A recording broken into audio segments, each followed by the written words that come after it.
하나님의 말씀입니다. 예레미야 3장 19절에서 39절 말씀입니다. 내 고초와 재난, 곧 쑥과 담즙을 기억하소서. 내 마음이 그것을 기억하고 내가 낙심이 되오나 이것을 내가 내 마음에 담아 두었더니 그것이 오히려 나의 소망이 되었사옴은 여호와의 인자와 긍휼이 극등하시고 우리가 진멸되지 않으리이다. 이것들이 아침마다 새로우니 주의 성실하심이 크시도소이다. 내 심령에 이르기를 여호와는 나의 기업이니 그러므로 내가 늘 바랄지라. 기다리는 자들에게나 구하는 영혼들에게 여호와는 선하시도다. 사람이 여호와의 구원을 바라고 단단히 기다림이 있다. 사람은 젊었을 때에 멍에를 매는 것이 좋으니 그가 앉아서 동참할 것은 입에서 그것을 그에게 매우 좋다. 그대의 입을 땅의 티끌에 댈지어다. 혹시 소망이 있을지로다. 그를 치는 자에게 뺨을 부여되어 정신으로 병들게 이는 주께서 영원하도록 버리지 아니하실 것임이며 하도 근심하게 하시나 그의 풍성한 입자에 따라 긍휼이 연실 것이다. 주께서 인생으로 고생하게 하시며 근심하게 하심은 본심이 아니시로다. 땅에 있는 모든 갇힌 자들을 그날로 가지니까 지존자의 얼굴 앞에서 사람의 재판을 굽게 하는 것과 사람의 생사를 억울하게 하는 것과 주께서 기쁘게 보시는 것이 아니니까. 주의 명령이 아니면 누가 이것을 능히 말하여 이루게 할 수 있으랴. 여호와와 뜻이 공자의 입으로부터 나오지 아니하냐. 다 함께요. 살아있는 사람은 자기 죄들 때문에 벌을 받나니 어찌 원망하랴. 아멘. 함께 기도하겠습니다. 하나님 아버지, 은혜와 사랑을 감사합니다. 복되고 거룩한 주일 하나님 앞에 나와 예배하는 놀라운 복을 얻게 하심을 감사합니다. 이 시간 하나님을 만나 배웁기를 사모하며 참으로 하나님의 영광 보기를 원하며 우리가 하나님의 음성 듣기를 사모하오니 성령 하나님 우리의 눈과 귀를 열어 주옵소서. 우리가 듣기를 원합니다. 우리가 보기를 원합니다. 참으로 영광 가운데 임재하신 하나님의 은혜가 우리에게 있기를 원합니다. 하나님 아버지, 오늘까지 가운데 교회를 인도하심을 감사합니다. 비록 코로나19로 인하여 또 여러 가지 어려운 일들로 인하여 이곳에 이렇게 머물러 지극히 작은 모습으로 서 있지만 우리 하나님께서 우리를 일으키시고 세우시며 하나님의 영광을 위하여 쓰실 줄로 믿습니다. 우리에게 은혜를 주셔서 우리가 섬겨야 할 지역과 또 함께 동역해야 할 동역자들을 우리 하나님께서 보내시고 참으로 우리를 통하여 하나님의 나라가 이루어지는 것을 볼 수 있게 하여 주시옵소서. 우리 하나님께서 은혜 베풀어 주시기를 원합니다. 우리를 사용하여 주옵소서. 특별히 이 나라와 민족을 불쌍히 여겨 주옵소서. 코로나19 가운데 모두가 겸손하게 하여 주시고 하나님 앞에 엎드리게 하여 주시며 하나님을 찾는 믿음을 갖도록 은혜를 더하여 주옵소서. 세우신 위정자가 하나님을 경외하는 마음으로 법을 세우고 집행하고 다스릴 수 있도록 도와 주시옵소서. 우리 하나님께서 함께 하시고 참으로 이 나라가 하나님 앞에 겸비하게 하여 주시옵소서. 특별히 미얀마를 위하여 기도합니다. 곳에 평화가 찾아오게 하여 주시고 코로나19로 인하여 큰 어려움 가운데 있사오니 우리 하나님께서 필요를 채우시고 영혼들을 살리시며 그곳에 주님의 사람들이 일어날 수 있도록 은혜 베풀어 주옵소서. 참으로 우리 하나님께서 처처해서 큰 어려움 가운데 있는 하나님의 사람들을 불쌍히 여기시고 긍휼을 베풀어 주시옵소서. 참으로 이 시간 우리 하나님께서 영광 가운데 임재하시며 우리에게 은혜 주시기를 사모하오며 우리 주 예수 그리스도의 이름으로 기도하옵나이다. 아멘. 걸어서 성경 속으로 성경여행 33번째 시간입니다. 오늘은 예레미야 애가를 중심으로 새 언약 예고 두 번째 시간을 함께 하겠습니다. 우리가 성경을 한 번 한 번 읽어가는 것이 참 중요합니다.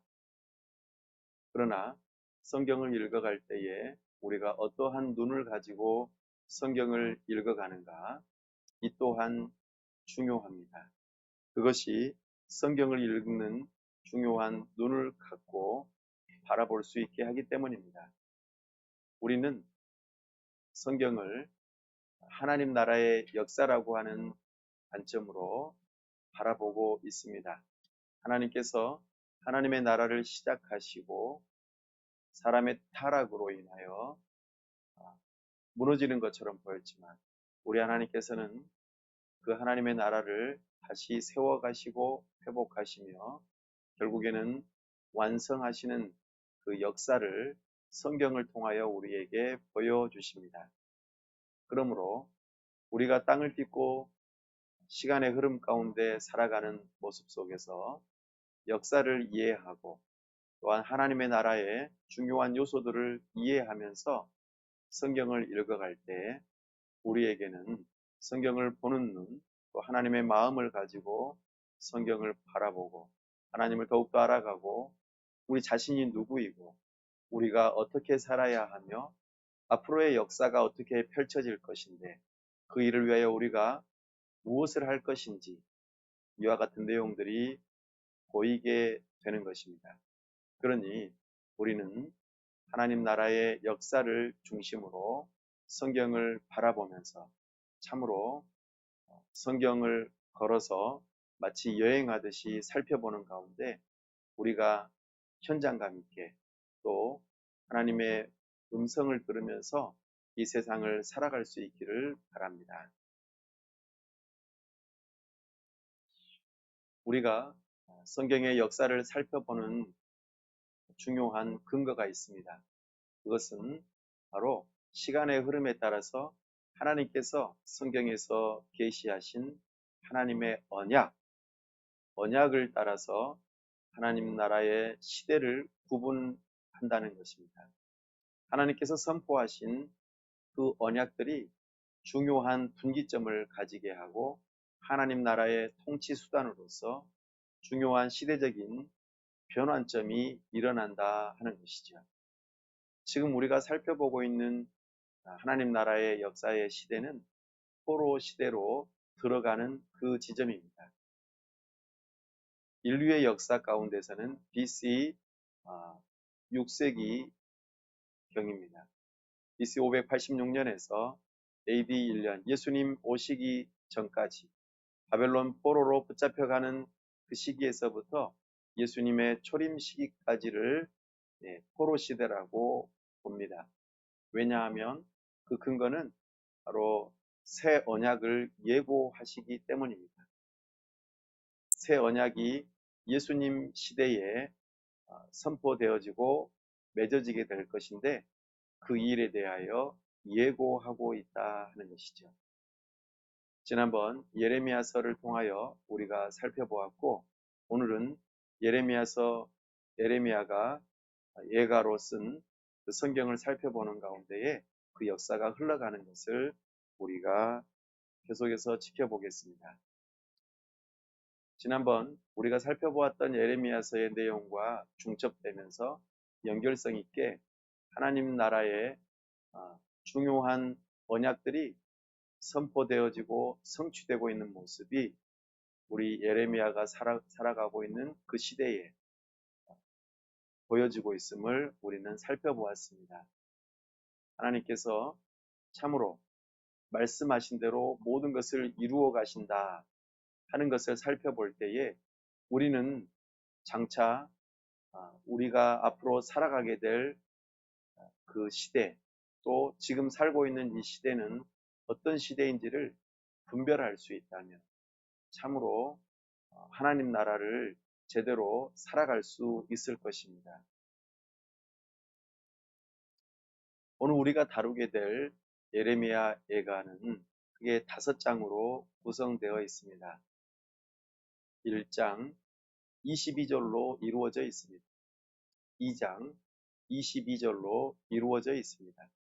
3장은 그것의 3배에 해당되는 66절로 이루어져 있습니다. 4장은 22절로 이루어져 있습니다. 5장도 22절로 이루어져 있습니다. 뭔가 의미가 있지 않겠습니까? 네. 특별히 이 예레미야 예가는 시입니다. 참으로 애통한 마음을 가지고 시를 썼습니다. 네, 시가 각각 22절씩 나누어져 있다 하는 것입니다.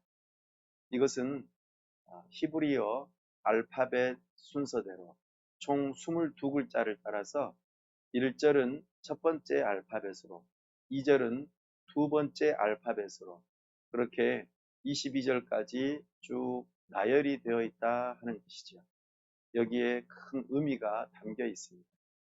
그리고 3장에서는 그것의 3배에 해당되는, 그래서 1절, 2절, 3절을 첫 번째 알파벳으로, 4절, 5절, 6절을 두 번째 알파벳으로 그렇게 시를 기록하면서 하고자 하는 바, 뜻하는 바 주제가 있다 하는 것이죠.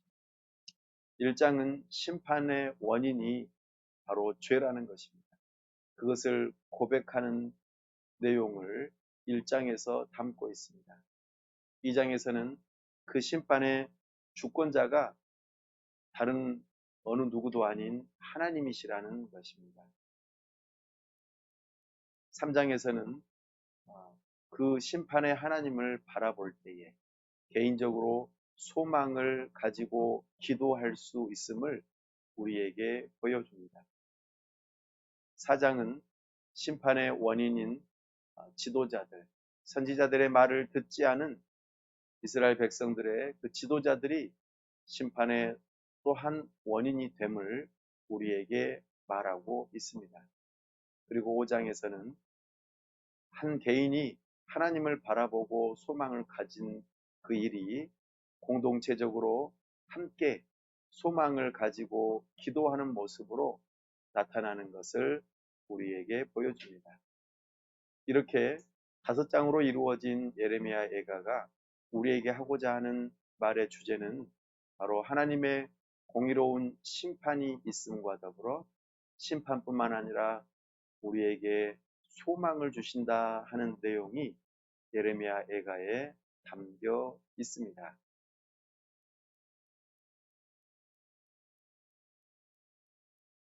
예레미야 예가는 전통적으로 예레미야가 기록하였다고 말합니다.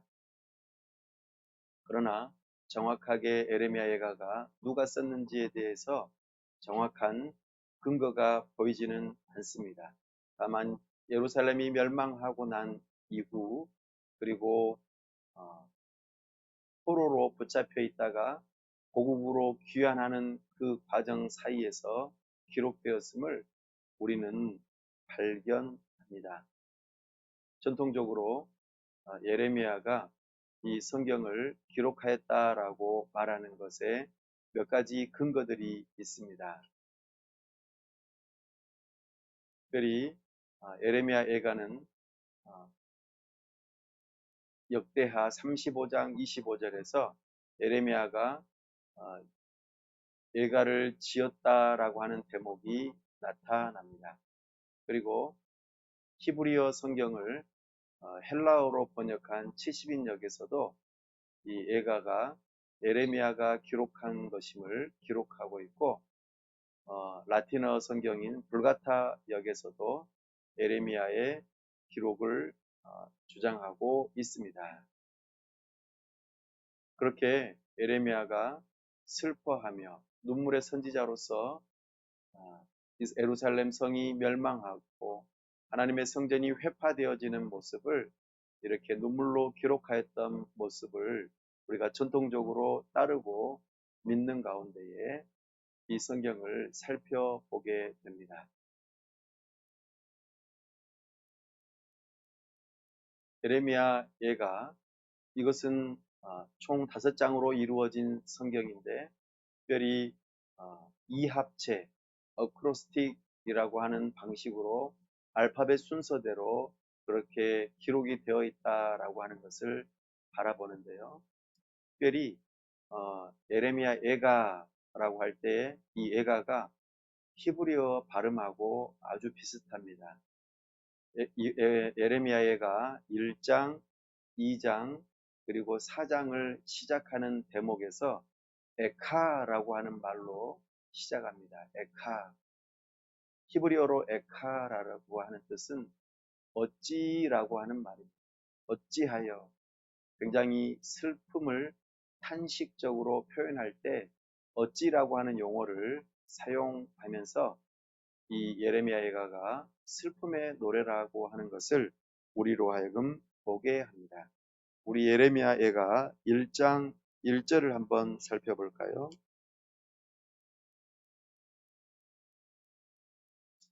네, 이렇게 한번 읽어보겠습니다. 시작. 슬프다 이 성이여 전에는 사람들이 많더니 이제는 어찌 그리 적막하게 앉았는고 전에는 열국 중에 크던 자가 이제는 과부같이 되었고 전에는 열방 중에 공주였던 자가 이제는 강제 노동을 하는 자가 되었도다. 아멘. 어찌라고 하는 이 용어를 1장 1절에서 사용하고 있습니다. 2장 1절도 살펴볼까요?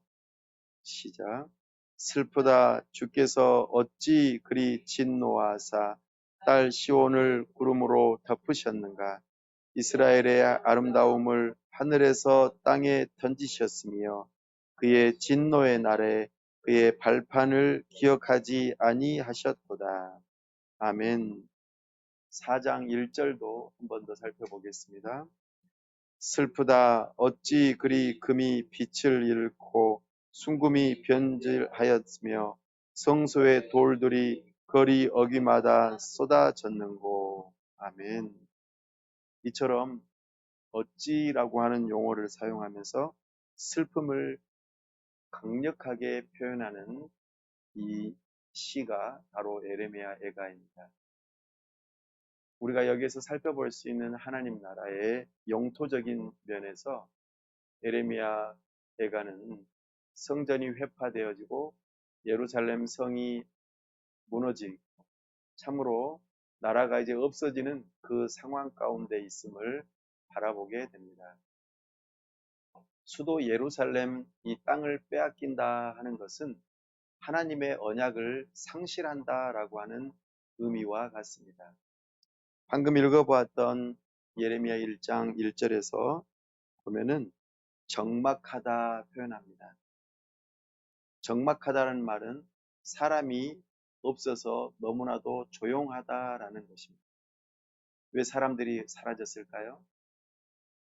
네, 다 포로로 붙잡혀 가거나 사람들이 죽거나 했기 때문입니다. 그러므로 폐허가 되어진 모습을 우리에게 보여줍니다. 참으로 하나님 나라의 영토가 과거에 하나님께서 이 가나안 땅을 주시던 때의 모습, 또 다윗과 솔로몬으로 인하여 이 나라가 부강해지고 강력한 모습이었던 때와는 너무나도 다르게 우리에게 보여지는 바 이제는 폐허가 되었다 하는 것입니다. 뿐만 아니라 이제는 이 성이 파괴가 되어지는 모습 또한 우리에게 보여주고 있습니다. 2장 8절 한번 읽어보도록 하겠습니다. 시작. 여호와께서 딸 시온의 성벽을 헐기로 결심하시고 줄을 띠고 무너뜨리는 일에서 손을 거두지 아니하사 성벽과 성곽으로 통곡하게 하셨음에 그들이 함께 쇠하였도다. 아멘. 계속 이어지는 본문에서는 성벽이 무너질 뿐만 아니라 성문도 빗장도 점차적으로 계속해서 나라와 그 영토 그리고 그들을 보호하던 모든 시설들이 파괴되고 있음을 바라보고 있습니다.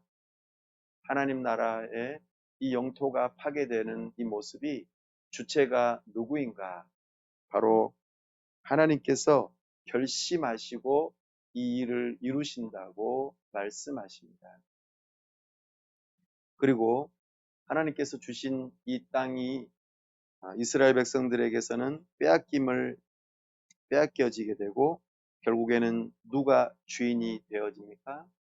우리 예레미야가 5장 2절을 한번 읽어보겠습니다. 시작. 우리의 기업이 외인들에게 우리의 집들도 이방인들에게 돌아갔나이다. 아멘. 과거 가나안 땅을 점령하러 들어올 때에 이스라엘 백성들은 그들이 짓지 않은 집을 얻게 되고 성읍을 얻게 되며 그들이 심지 않은 과실나무를 먹게 될 것이다. 그렇게 말씀하셨습니다. 그런데 이제는 반대가 되었습니다. 그들이 가지고 있던 모든 소유가 남의 것이 되고 말았습니다. 뿐만 아니라 하나님을 섬겼던 그 성전이 있던 곳이 황폐하게 되었다고 말합니다. 5장 18절입니다. 시온산이 황폐하여 여호가 그 안에서 노나이다. 아멘. 하나님께서 예배 받으셔야 할 그 장소가 이제는 여호가 뛰노는 참으로 황폐한 곳이 되고 말았음을 우리에게 말씀하십니다. 이 심판의 주권자가 누구라고요? 바로 하나님이십니다. 우리 하나님께서 이스라엘 백성들을 심판하시는 모습이 실현되고 있음을 우리에게 보여주십니다. 예레미야가 2장 17절 말씀을 함께 읽어보겠습니다. 여호와께서 이미 정하신 일을 행하시고 옛날에 명령하신 말씀을 다 이루셨으며 긍휼히 여기지 아니하시고 무너뜨리사 원수가 너로 말미암아 즐거워하게 하며 내 대적들의 뿔로 높이 들리게 하셨도다. 아멘. 하나님께서는 악인을 도구로 쓰신다고 말씀하십니다. 하나님의 백성들의 불순종과 죄악으로 인하여 하나님께서는 심판의 주권자로서 나타나 일하십니다. 단순하게 바벨론이 강하기 때문에 이스라엘 지도자들이 무능하기 때문에 나라가 망한 것이 아니라 하나님의 일하심 때문에 이 일이 일어났음을 우리에게 보여줍니다. 이렇게 하나님의 나라의 영토가 무너지고 빼앗기고 황폐하게 되어지는 이 모습들에서 참으로 하나님의 심판의 모습을 발견하고 우리는 놀라야 할 것입니다. 우리는 이 모습이 신약에서도 동일하게 나타나는 것을 바라보게 됩니다. 하나님께서 심판의 주권자로서 우리를 심판하기 위해서 우리의 죄를 멸하시기 위해서 사용하신 방법이 하나 있습니다. 바로 악인을 도구로 쓰셨다는 것입니다. 온 인류의 죄를 다 뒤집어 쓰시고 죄인의 대표격으로 예수님께서 이제 십자가에 못 박혀 죽으셔야 할 그때 심판을 받아야 하는 그 시점에 하나님께서 심판의 도구로 썼던 그 악인들을 떠올려 보십시오. 누가 있습니까? 빌라도가 있습니다. 로마 총독 빌라도, 또 헤롯 왕이 있습니다. 그리고 예수님을 잡아 죽이라고 강력하게 데모를 하였던 유대인들, 백성들이 바로 악인들이었습니다. 이 악인들이 하나님의 심판의 도구가 되어 온 인류의 죄를 다 뒤집어쓰고 죄인의 대표격으로 십자가에 못 박혀 죽으시는 예수님을 잡아 죽이는 데에 하나님께서는 도구로 쓰신다 하는 것을 우리는 신약 성경에서 발견합니다. 참으로 놀라운 일이 아닐 수 없습니다. 하나님께서 허락하시지 아니하면 예수님의 붙잡힘은 결코 이루어질 수 없었습니다. 마찬가지로 이 유대 땅의 예루살렘 성이 빼앗기고 무너지고 하나님의 임재의 상징인 성전이 회파되고 무너지는 일을 하나님께서 허락하시지 아니하셨다면 참으로 일어날 수 없는 일이죠. 하나님이 무능력하거나 하나님이 주무시고 계시기 때문에 이런 일이 일어난 것이 결코 아님을 우리는 깨달아야 합니다. 오직 하나님께서 온 인류의 역사를 주관하고 계시고 섭리하고 계심을 우리는 믿어야 할 것입니다. 하나님께서는 오늘 우리가 읽었던 본문에서와 같이 복과 화를 주시는 분이심을 기억하십시오. 바로 그분이 하나님이십니다. 하나님 나라의 두 번째 요소인 백성을 중심으로 예가를 살펴보겠습니다. 하나님의 공의로운 심판의 원인이 우리는 죄라는 것을 깨달았습니다. 예가의 1장과 2장에서는 시온을, 예루살렘을 여인으로 비유합니다. 때로는 공주로 비유하기도 하죠. 그러면서 여인 시온의 비탄과 수치가 고스란히 드러나는 모습이 예가 1장과 2장에서 나타납니다. 그리고 1장 1절에서 우리가 읽었던 것처럼 공주가 강제 노동에 시달리고 있음을 보게 됩니다. 왕자들은 목숨을 잃을까봐 도망하고 있음을 발견합니다. 나라를 잃어버리는 이 틈에 음식을 위해서 무엇이든지 팔아치우고 아무리 값비싼 것을 주어도 먹을 것을 찾지 못하는 그 사람들, 결국에는 양식을 찾다가 죽는 지도자들의 모습을 바라보게 됩니다. 과거에는 잘 먹고 잘 살고 잘 입고 살았는데 그들이 양식을 찾다가 굶어 죽게 되는 지도자의 모습들을 발견하게 되는 것이죠. 또한 이렇게 양식을 찾다가 죽느니 싸우다가 죽는 편이 낫겠다 하여 싸우러 나간 젊은이들, 결국에는 이방인의 칼날에 죽고 맙니다. 이것이 예루살렘의 최후의 슬픈 모습들이었습니다. 그뿐이 아닙니다. 바벨론에서 예루살렘을 포위하고 참으로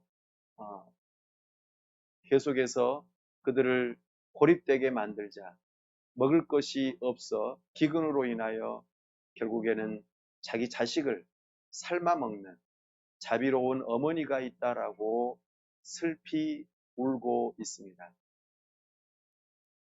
나쁜 어머니가 아닙니다. 자비로운 어머니입니다. 자식을 얼마나 사랑했겠습니까? 그러나 자비로운 어머니가 자식을 삶아 먹을 정도로 기근이 심했다는 것을 말하고 있습니다. 하나님의 심판이 얼마나 무서운지 우리에게 보여주는 대목입니다. 비단 이것은 여기에서뿐만 아니라 과거 북이스라엘의 멸망에서도 또 로마가 멸망하는 그 시점에서도 굉장히 많이 나타났던 일들이 바로 이것입니다. 이 모든 것의 근거가 무엇입니까? 바로 죄입니다. 범죄함이고 하나님을 거역함이고 죄악 때문에 바로 이 일들이 일어났다고 말합니다. 하나님의 말씀에 계속해서 어긋나게 벗어나게 될 때 참으로 하나님께서는 심판하신다는 것을 믿으시기 바랍니다. 죄는 하나님께서 가만히 내버려 두시지 않습니다. 반드시 공의롭게 심판하십니다. 바로 그분이 하나님이십니다. 우리는 죄를 가볍게 여기지 맙시다. 그리고 우리에게 죄로 인하여 여러 가지 곤란하고 어려운 고난의 시간이 다가올 때 스스로를 돌아보면서 첫 번째로 생각할 것은 나에게 이 고난이 왜 찾아왔을까? 라고 질문할 때에 반드시 첫 번째로 살펴보아야 할 것은 하나님 앞에서의 죄악이 있지는 않는지를 살펴보는 것입니다. 이것이 성경적입니다. 오늘 나에게 곤란함과 고난이 있습니까? 그렇다면 스스로 나의 죄, 나의 악함을 살펴보시기 바랍니다. 하나님께서 깨닫게 하시는 죄가 있다면 어서 속히 버리시고 하나님 앞에 회개하며 나아갈 수 있기를 바랍니다. 이것이 예가가 우리에게 주는 교훈입니다. 두 번째로 하나님의 공의로운 심판의 원인은 지도자의 죄입니다. 참으로 하나님께서 지도자들을 통하여 하나님의 말씀을 선포하고 하나님의 말씀을 따라 공의롭게 다스리도록 지도자를 부르셨습니다. 그러나 그들은 하나님의 말씀을 버리고 무시하고 가볍게 여길 뿐만 아니라 가장 앞장서서 죄를 짓고 또한 그로 인하여 어려운 일이 발생하더라도 거짓된 말로 사람들에게 거짓 평안을 빌고 그것으로 생계를 이어가는 그 모습들이 바로 지도자들에게서 나타났습니다. 그 일로 인하여 침략자들의 약탈이 4장 1절에서 10절 말씀에 계속해서 나타나고 있음을 보여줍니다. 이렇게 예가의 4장에서는 참으로 하나님의 공의로운 심판의 원인이 지도자에게 있음을 우리에게 말해줍니다.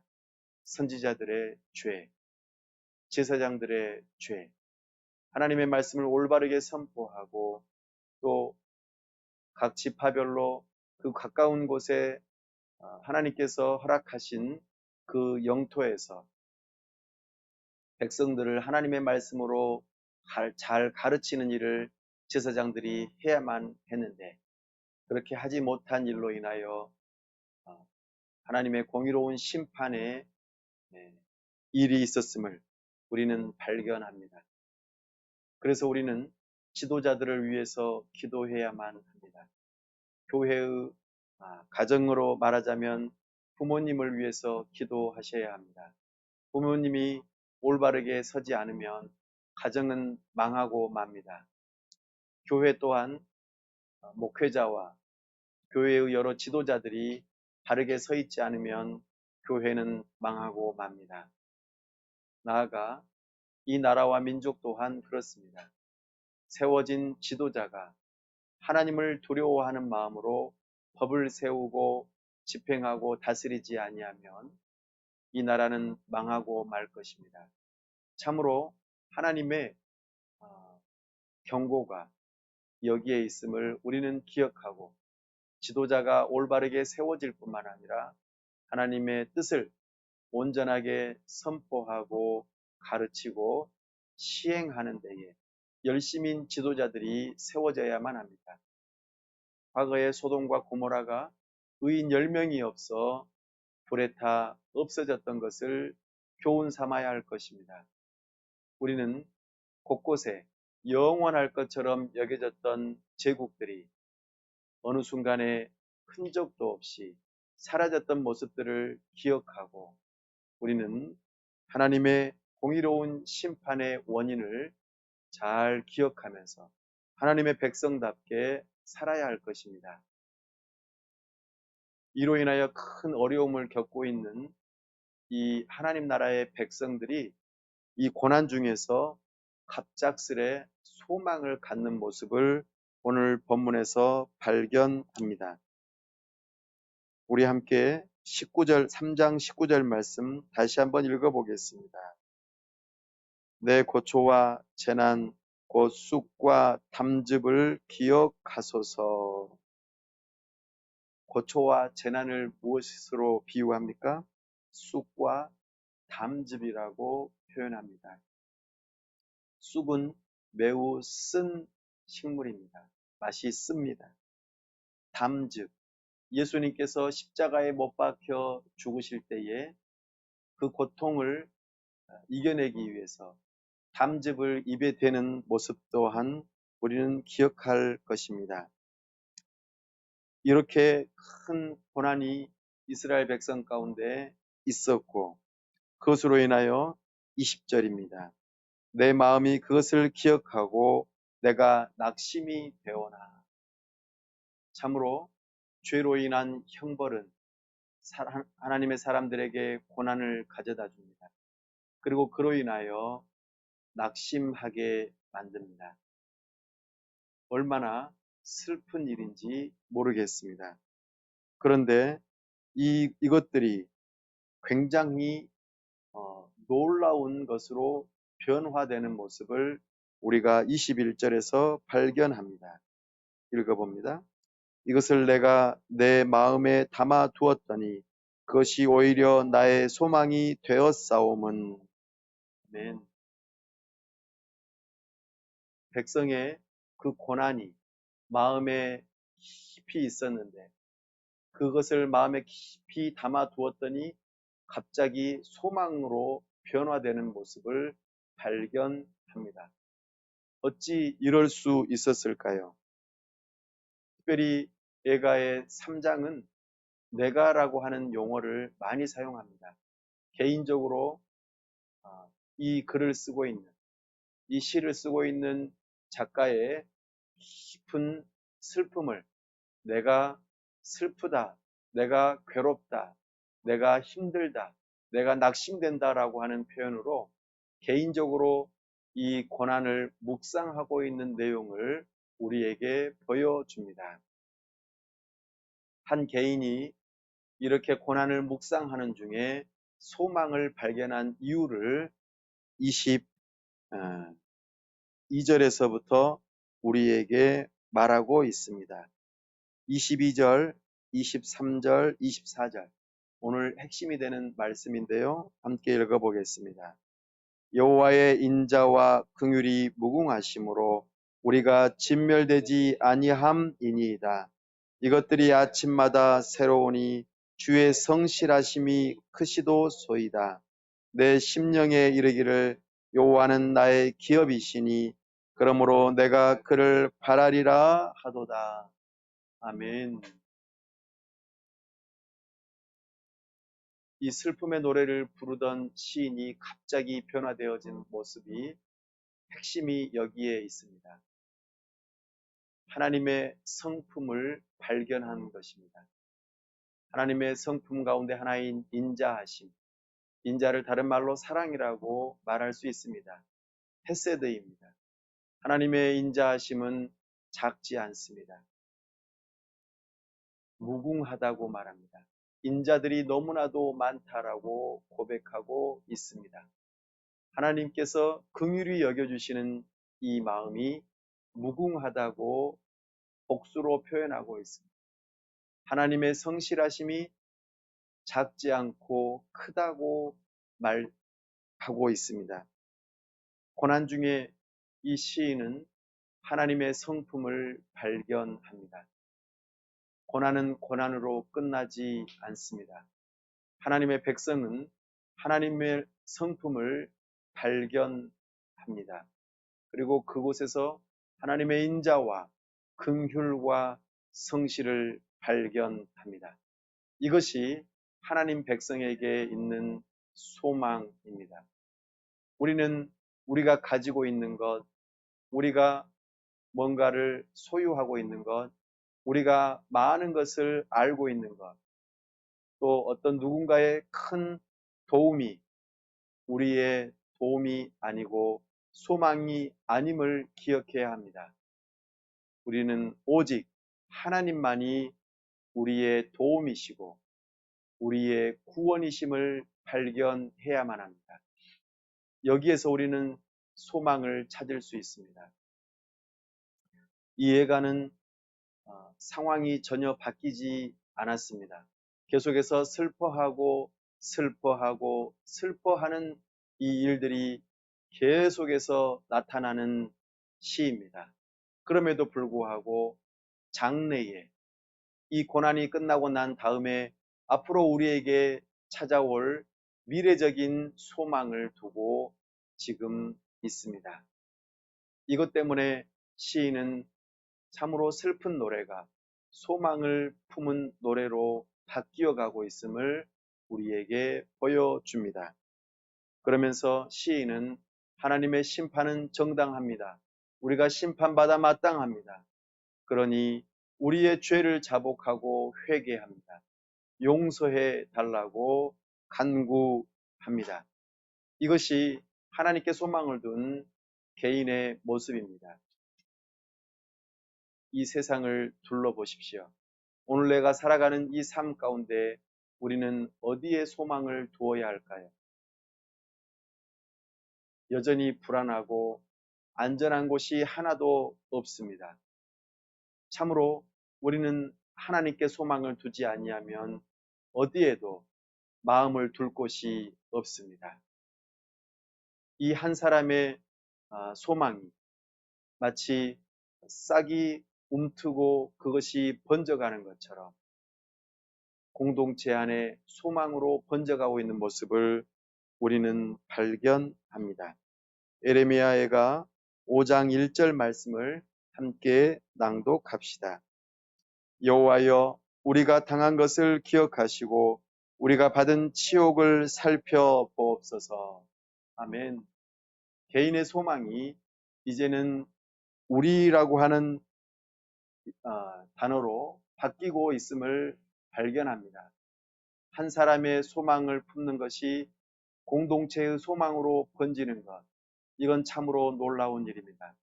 오늘 우리가 낙심되고 소망이 없을 때 그 누군가 한 사람이 하나님의 성품을 발견한다면 그것으로 인하여 그 공동체는 바뀌게 될 것입니다.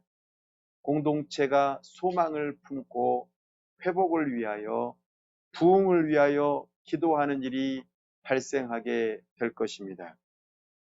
5장 21절과 22절을 함께 읽어보겠습니다. 여호와여, 우리를 주께로 돌이키소서. 그리하시면 우리가 주께로 돌아가겠사옵니 우리의 날들을 다시 새롭게 하사 옛적 같게 하옵소서. 주께서 우리를 아주 버리셨사오며 우리에게 진노하심이 참으로 크시니이다. 아멘. 하나님으로부터 버림받은 이 공동체가 다시 하나님을 향하여 부르짖는 기도를 들어보십시오. 소망을 품고 있습니다. 참으로 알파벳 순서를 따라서 절제되면서도 깊은 슬픔을 나열하였던 이 애가가 이 5장에서는 알파벳 순서대로 표현이 되지 않습니다. 똑같이 알파벳의 숫자만큼 22절로 이루어져 있지만 격을 파합니다. 그리고 참으로 우리에게 하나님께만이 소망이 있고 하나님만을 바라보기를 원한다는 그 새싹들이 여기저기서 순서를 두지 아니하고 움돋는 것처럼 우리에게 보여주고 있습니다. 그래서 이 격을 파하는 모습을 우리에게 보여줍니다. 3장에서는 알파벳을 3절씩 그렇게 표현하면서 참으로 이 깊은 슬픔에서 이겨나갈 수 있는 정말 놀라운 그 소망의 빛 한 줄기, 그것이 하나님께 있음을 강력하게 나타내고자 알파벳을 3개씩 써가면서 66절로 그렇게 표현하였는데 그 격을 파하면서 5장에서는 오직 하나님께 소망을 두어야 함을 이제는 개인에서부터 공동체로 발전되어지는 모습으로 우리에게 노래되어지고 있습니다. 하나님의 백성이 소망을 둘 수 있는 유일한 길은 하나님뿐입니다. 이제 마지막으로 하나님 나라의 세 번째 요소인 주권을 살펴보겠습니다. 여전히 하나님께서는 예레미야를 통하여 새 언약을 예고하셨고 참으로 하나님께서 주시겠다고 약속하셨습니다. 이것은 과거에 주셨던 하나님의 그 율법이 돌판이 아니라 마음판에 새겨지고 그래서 어느 누구든지 하나님을 알게 되고 참으로 성령 하나님께서 임재하심으로 하나님으로부터 큰 은혜를 입게 되고 하나님 나라의 백성이 되어지고 구원받게 될 것을 모세와 이사야와 에레미야 또 에스겔 계속해서 하나님께서 새 언약을 예고하고 있음을 우리는 발견합니다. 성령 하나님께서 우리 안에 내주하심으로 우리가 죄를 깨닫고 용서를 받을 뿐만 아니라 우리의 마음이 새로워지고 하나님의 법을 마음판에 새겨 지킬 수 있도록 하게 하시고 하나님을 아는 지식을 주시고 하나님을 떠나지 아니하는 견고한 인내를 허락하시며 하나님과 연합되어지는 놀라운 은혜가 주어지게 될 것임을 약속하십니다. 그리고 이 일을 이루기 위해서 새 언약의 주인공이신 예수님께서 한 의로운 가지로 선한 목자로서 새 언약을 맺기 위해서 오시겠다고 예레미야 선지자를 통하여 예언되게 하셨습니다. 그리고 이제 백성들이 소망을 가질 수 있도록 백성의 죄를 짊어진 한 인물이 있음을 우리에게 계시하고 있습니다. 우리 예레미야가 3장 53절로 함께 나아가 보겠습니다. 예레미야가 3장 53절에서부터 55절까지 함께 읽어보겠습니다.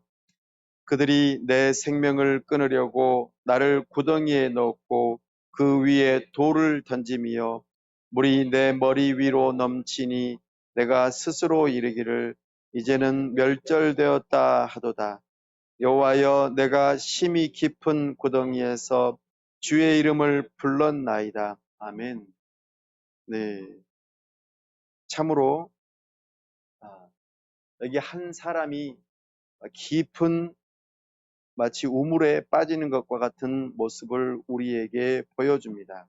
구덩이에 빠졌습니다. 그리고 사람들이 돌을 던지지요. 그리고 이제는 그 사람이 거의 죽게 되는 지경에까지 이르게 됨을 바라보게 됩니다. 그리고 그 구덩이는 심히 깊다고 말하고 주의 이름을 부르는 모습을 우리에게 보여줍니다. 이 모습을 통하여 우리는 백성의 죄를 짊어진 한 인물의 모습을 발견할 수 있습니다. 누구일까요? 예수님께서 이 땅의 모든 인류의 죄를 다 뒤집어 쓰시고 그리고 십자가에서 죽으실 때에 엘리 엘리 라마 사박다니라고 큰 소리로 외치며 하나님으로부터 버림받은 자신의 모습을 크게 외치고 하나님을 향하여 참으로 슬프게 외치는 모습을 우리는 여기서 발견할 수 있습니다. 우리는 이 본문을 통하여 우리가 발견하는 복음이 하나 있습니다. 하나님께서는 백성의 죄의 문제를 해결하시기 위해 불의한 유대인들, 불의한 로마의 빌라도, 불의한 헤롯을 사용하셔서 예수 그리스도를 십자가에 못 박으셨다 하는 것입니다. 마치 죄인된 이 예루살렘 백성들을 향하여 하나님께서 불의한 바벨론과 이방 나라들을 통하여 심판하시는 것처럼 우리 예수 그리스도께서 우리의 죄를 다 뒤집어 쓰시고 죄인으로서 그렇게 불의한 자들에 의하여 십자가에 못 박히셨다 하는 것입니다. 이 모든 일이 하나님의 주도하에 이루어졌음을 방금 말씀을 통하여 우리가 희미하게나마 발견합니다. 그러나 하나님께서는 그리스도의 생명을 무덤에서 다시 살리고 새 생명의 구원을 위해 죄를 회개하고 그리스도를 믿는 자들에게 새로운 생명을 제공하시는 모습을 또한 발견하게 합니다. 우리 58절과 59절을 함께 읽어보겠습니다. 시작. 주여, 주께서 내 심령의 원통함을 풀어주셨고 내 생명을 속량하셨나이다. 여호와여, 나의 억울함을 보셨사오니 나를 위하여 원통함을 풀어 주옵소서. 아멘. 우리는 이 예가를 통하여 참으로 복음을 발견할 수 있기를 원합니다. 우리의 모든 죄를 뒤집어 쓰신 예수님. 하지만 거기에 죽음에서 머무르지 아니하시고 다시 부활하여 생명을 얻으신 예수 그리스도. 그를 믿는 자들에게 하나님께서 새로운 생명을 허락하시는 그 모습을 우리는 발견해야 합니다. 시인은 이 모습을 바라보았습니다. 하나님의 인자하심과 긍휼하심과 성실하심이 아침마다 새롭다고 말합니다. 우리는 이 말씀을 통하여 매일매일 우리 주님의 복음을 들으셔야 합니다. 내가 죽었다가 살아나는 것처럼 잠에서 깨어날 때마다 하나님께서 나에게 오늘 생명을 연장시켜 주시고 하나님의 영광을 위해 살게 하시는구나. 내가 장차 죽음을 맞이하고 난 다음에 이처럼 나를 깨우시고 영원한 부활에 참여시키실 것을 기대합니다. 또한 하루를 마감하며 잠자리에 드는 그 순간에 오늘 하루 동안 삶을 살아가면서 죄악된 것이 있다면 회개하고 용서를 구하며 장차 우리 주님 다시 오실 때까지 잠드는 그 죽음 앞에 이르는 연습을 잠자리에 들 때마다 하실 수 있기를 바랍니다. 나의 죄를 용서를 구하고 참으로 우리의 의로움은 오직 예수 그리스도께 있음을 기억하며 나의 죄를 씻고 우리에게 의를 주시기 위하여 십자가에 못 박히신 예수 그리스도 앞에 죄 용서를 구하고 평안히 잠을 드는 이 모습들을 우리는 훈련해야 할 것입니다.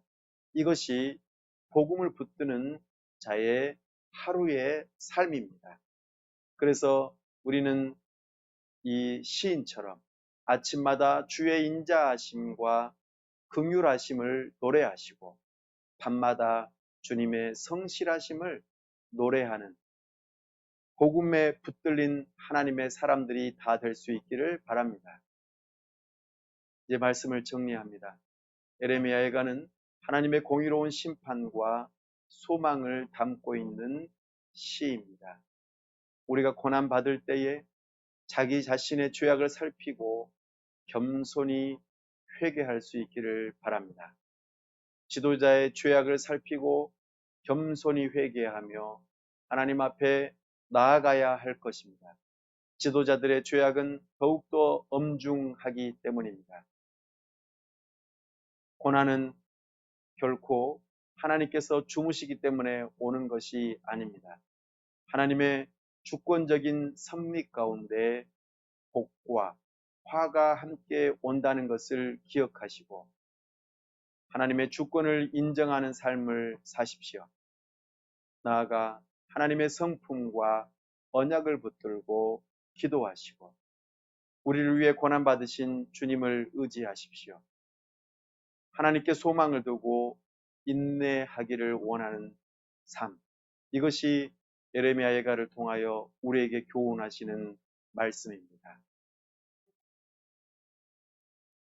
시간 다 함께 기도할 때 고난이 나에게 있다면 죄를 자복합시다. 지도자들 또한 죄를 자복합시다. 지도자들을 위해서 기도해 주십시오. 나아가 하나님의 놀라우신 성품을 발견하며 소망을 갖게 하여 주옵소서. 우리의 모든 죄를 다 짊어지신 그리스도를 바라보며 소망 가운데 인내하며 참으로 우리를 새롭게 하실 그 주님을 믿는 믿음으로 살게 해달라고 이 시간 다 같이 함께 기도합시다. 아버지 하나님, 우리는 죄인이요 참으로 하나님 앞에 심판받아 마땅한 죄인임을 깨닫습니다. 더 이상 소망이 없는 우리를 향하여 우리 하나님께서 우리를 아주 버리지 아니하시고 하나님의 인자하심과 긍휼하심을 아침마다 보여주시고 하나님의 성실하심을 밤마다 보여주시며 참으로 우리 주 예수 그리스도의 그 보혈과 죽음에서 부활하신 그 놀라우신 의로움을 바라보게 하시니 감사합니다. 아버지 하나님 붙들어 주시옵소서. 우리 주님을 믿고 의지합니다. 우리가 주님을 향하여 소망을 갖습니다. 우리 주님이 아니고서는 어디에도 소망이 없음을 바라봅니다. 우리 주님 다시 오셔서 심판하실 그날 우리가 두렵건대 우리 스스로 자랑하지 않게 하시고 오직 예수 그리스도의 보혈과 의로움을 자랑하고 의지하며 하나님 앞에 담대히 나아가는 자 되게 하여 주시옵소서. 아침에 일어날 때마다 밤에 잠들 때마다 우리 주님의 긍휼하심과 자비와 성실하심을 바라보고 찬송하는 소망의 사람들이 다 되게 하여 주옵소서. 지금의 어려움을 인내하며 견딜 수 있는 힘을 허락하여 주시옵소서. 오 아버지 하나님 도와주옵소서. 온전히 주님의 은혜가 우리에게 있기를 원합니다. 우리 주 예수 그리스도의 이름으로 기도하옵나이다. 아멘.